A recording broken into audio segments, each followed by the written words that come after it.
Sir ఇప్పుడు ఇది సందర్భమో అసందర్భమో నాకు తెలియదు, ఇది మీ దాకా వచ్చిందో లేదో కూడా నాకు తెలియదు. విజయేంద్ర ప్రసాద్ గారికి రాజ్యసభ సభ్యత్వం కానీ అంటే మీలో 100% మీరు ప్రతిభావంతులు. అలాగే కీరవాణి గారు జాతీయ అవార్డు గ్రహీత, అలాగే తెలుగు సినిమాని ఒక ఇంటర్నేషనల్ స్థాయికి తీసుకెళ్లారు, ఆస్కార్ అవార్డు వచ్చింది. ఇంత ప్రతిభావంతులైన ఆయనకి పద్మశ్రీ వచ్చింది.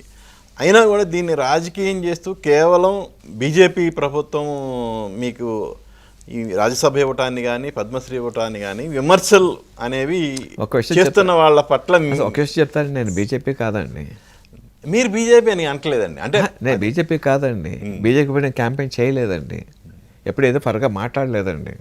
అంటే నేను అనేది ఆ విమర్శలు మీ దాకా వచ్చినాయా? అది కాదండి, ఇది ఏదైనా నేను మోడీ గారి ఫరగా స్టేట్మెంట్లు ఇచ్చి మిగతా పార్టీ వాళ్ళని తిట్టి ఆయన క్యాంపెయిన్ చేసి ఇంకోటి చేస్తే బీజేపీ పార్టీ నాకు ఇచ్చింది అనుకోవచ్చు అండి. నేనేమీ చేయలేదండి అట్లాంటిదండి, నేను ఇంత కూడా చేయలేదు. అట్ ది సైడ్ మోడీ గారు చాలా ఇష్టం నాకండి, దట్స్ అ డిఫరెంట్ మ్యాటర్. అది ఎక్కడ పబ్లిక్ ప్లాట్ఫామ్స్ ఎక్కడ చెప్పలేదేనండి. ఆయన మీద నాకు ఇష్టం నాలో ఉంచుకున్నాను అంతే నేనండి. అది దాని గురించి వచ్చిందంటే చాలా దానికి ఇంకేం సమాధానం వస్తుంది అటువంటి విన్నప్పుడు. అంటే అది పోనీ మీరు ఎక్కడన్నా విన్నారా? అసలు పబ్లిక్లోకి రాను నేనండి. అవును, నేను ఎక్కడ ఎవరైనా ఏదైనా స్టేట్మెంట్లు ఇచ్చినా ఎవరికి ఫరగానే ఇవ్వలేదు, ఎగ్నెస్ట్గానే ఇవ్వలేదండి. అది చాలా తప్పండి అది.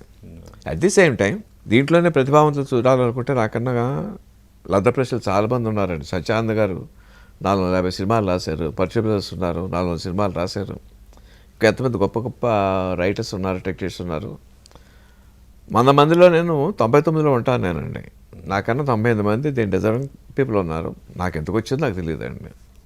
100 మంది లిస్టులు నేను మట్టపట్టి అనుకోవట్లేదండి. I'm the 99. వారందరికి ఎవరికన్నా కూడా ఇచ్చి ఉండొచ్చు దీన్ని, కేవలం భగవంతుడి దయ అనుకోవాలంతేనండి.